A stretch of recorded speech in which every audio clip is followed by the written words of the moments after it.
Hi, I'm Andy Schmuckler. A little while ago, I did a video here called The Soul of Jeff Bezos, apropos of what the significance of the choice that Jeff Bezos made um, to keep his newspaper from coming out for Kamala Harris because Donald Trump might come to power and punish him for doing that if he let that happen.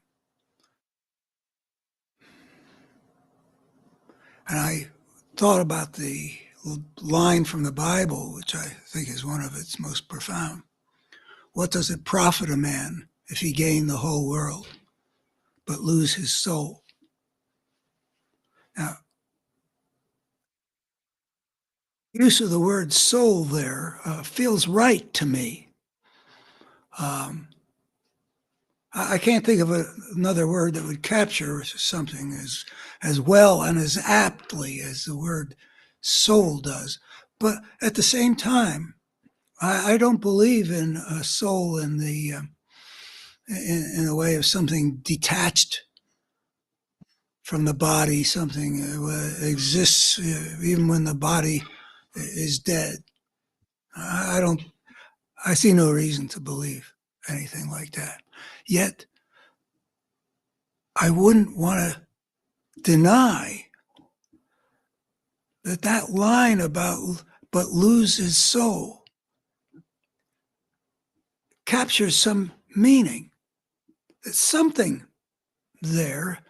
I think that when I picture what to go back to the soul of Jeff Bezos right now, a man, basically who sold himself to the devil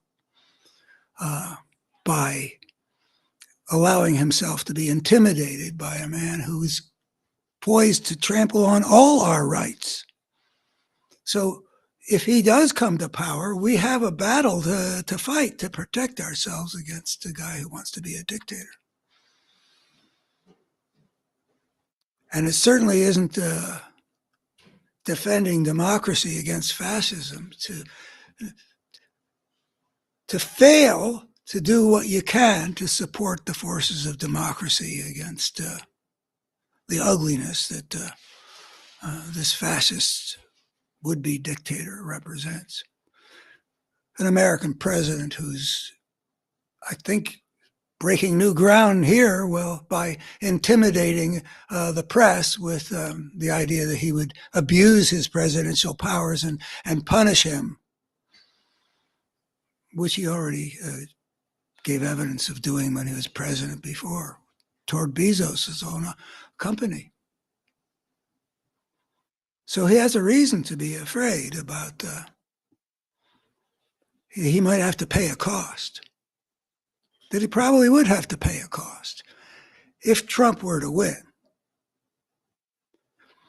I think about myself if I were in that position. I've always been big on the heroic. Just, boiled into my soul. I just really feel I would not be tempted at all. If I was a multi-billionaire and I found myself in a position where I was caught up in the against my will, I'm caught up in the battle between democracy and fascism, where this dictator is going to try to muzzle America's second most important newspaper, the Washington Post, to prevent it from striking a blow, however minor, on behalf of his opponent. And I think about, what's the state of the man when he makes that decision that he made, which was to capitulate, rather than be the least bit heroic and play the role that the good side needs, make a deal with the devil.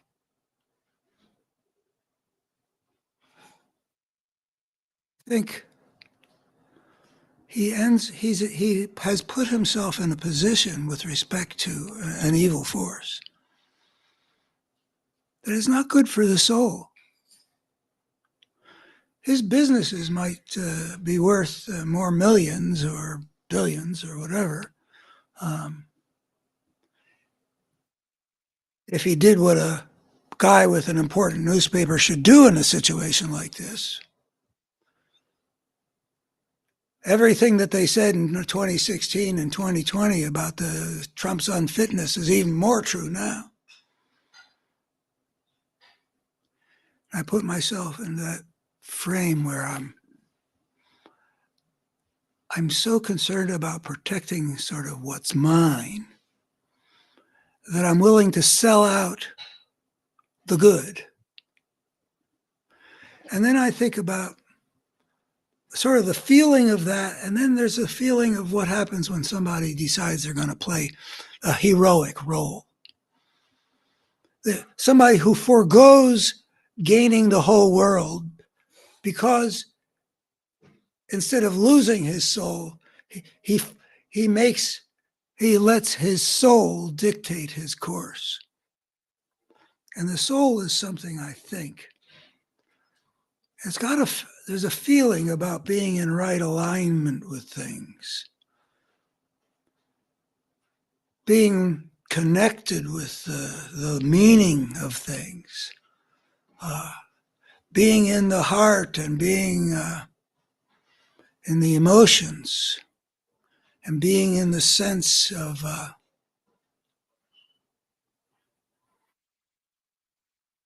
giving the sacred its due. It's a much richer place to be, I would warrant. I think the soul is the place from which we get our deepest information about how we're supposed to align ourselves, to be aligned with the good. And there's a feeling that goes with that. And I think the religious traditions tell us that that feeling is probably the most important thing in life. If you are in alignment on good terms with your soul, and your soul is therefore on good terms with your life, you got a level of a fulfillment. So I don't think that Jeff Bezos did himself a favor, actually, to allow his soul to be overridden by some forces that have made him captive to the quest for wealth and power, or at least wealth.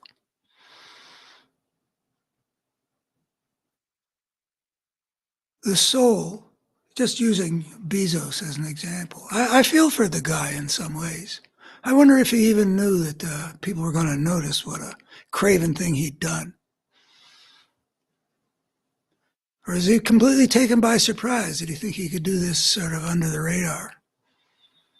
That executive editor, Lewis, that put out a statement, just such transparent bullshit.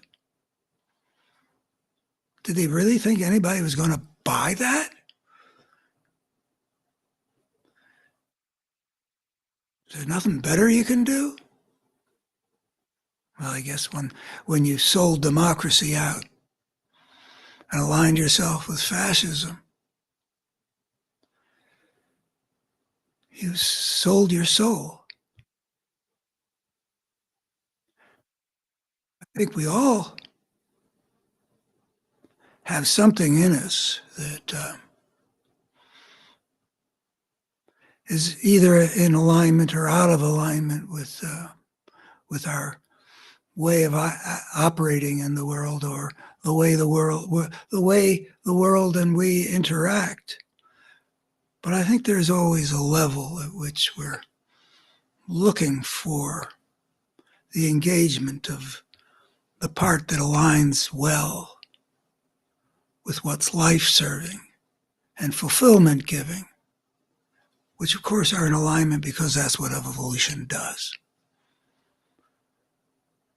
the soul is a byproduct of evolution, which has created creatures like us who have consciousness like ours, that